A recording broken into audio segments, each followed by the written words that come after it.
Madhuri madam గారికి, మా practice class madam అయిన వైదేహి గారికి, మిగిలిన మేడమ్స్ అందరికీ కూడా నా వందనాలండి.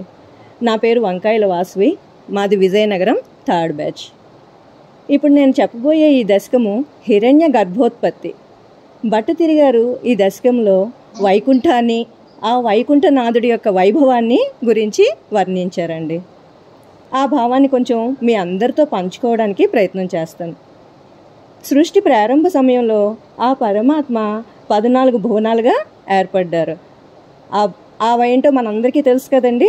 అధోలోకాలు 7, ఊర్ధ్వలోకాలు 7. ఈ 14 లోకాలు అన్నింటిలోనూ పైన ఉన్న సత్యలోకంలో పరమాత్మ బ్రహ్మదేవుడిగా వెలిశారు. ఆ పరమాత్మ అంశ అయిన బ్రహ్మదేవుణ్ణి హిరణ్య గర్భుడు అని కూడా అంటారు. ఇక్కడ ఈ బ్రహ్మ ఎవరి అంశ అండి? పరమాత్మని అంశే కదండి. మనం బ్రహ్మ, విష్ణువు, శివుడు అని వేరు నామాలతో, రూపాలతో ఆరాధిస్తున్నా కూడా వారందరూ కూడా త్రిగుణాత్మక స్వరూపుడైన ఆ పరమాత్మని యొక్క అంశలే కదండి. సృష్టి ప్రారంభం కాకముందు ముల్లోకాలంతటికీ బ్రహ్మదేవుడు ఒక్కడే జీవరూపుడు. ఒకసారి ఆయనకి విశ్వ సృష్టి చేయాలనే కోరిక కలుగుతుంది. కానీ ఆ సృష్టి ఏ విధంగా చేయాలో తెలియక చాలా కాలం చింతిస్తూ ఉంటాడు. ఆ సమయంలో జగన్నాథుడైన ఆ పరమాత్ముడు తపస్సు చేయమని బ్రహ్మదేవుడికి చెప్తారు. అప్పుడు బ్రహ్మదేవుడు అనేక సంవత్సరాలు తపస్సు చేస్తాడు. అందుకు ఆ పరమాత్మ సంతోషించి ఆయన నివసించే వైకుంఠ దర్శన భాగ్యాన్ని బ్రహ్మదేవుడికి కల్పిస్తారు. ఆ వైకుంఠం ఎలా ఉందో తెలుసా అండి? 14 లోకాలన్నింటికన్నా పైన అత్యంత వైభవంగా, అద్భుతంగా ఉందంట.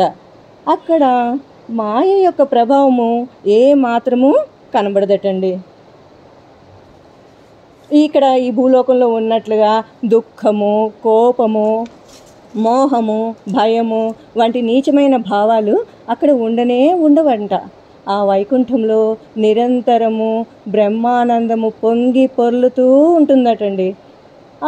ఆ వైకుంఠంలో ఉన్నవారు ఎలా ఉన్నారట?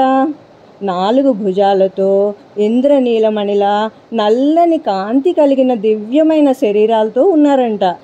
పరమాత్మ యందు పరమ భక్తిని కలిగి ఉన్నారంట వారందరూ కూడా.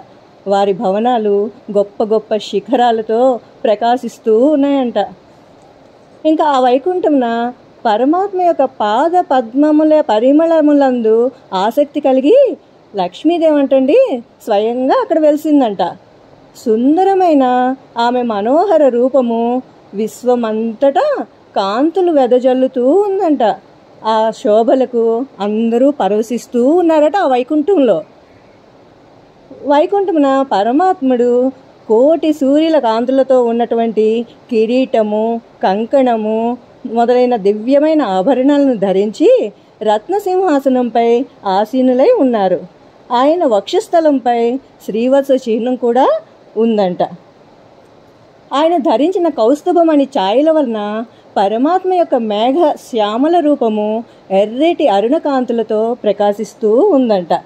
ఆయన ప్రసన్నమైన మోమటండి అత్యంత కారుణ్యంతో చిరునవ్వులు చిందిస్తూ ఉన్నదట.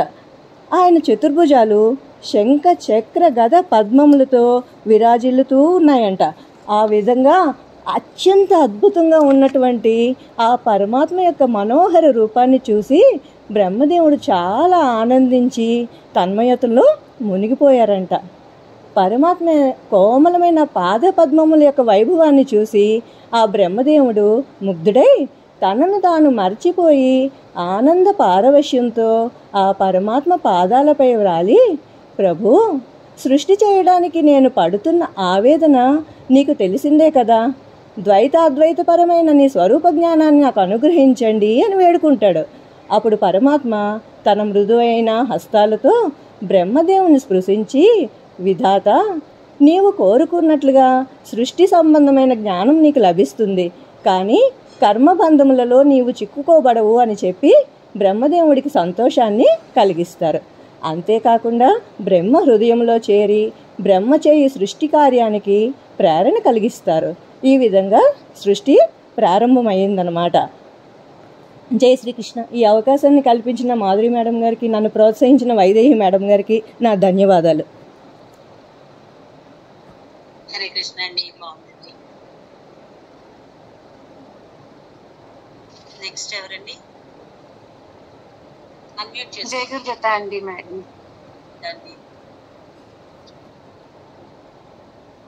జయగురుదత్త మేడం.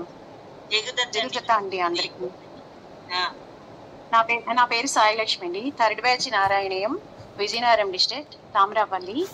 కృష్ణ పరమాత్మ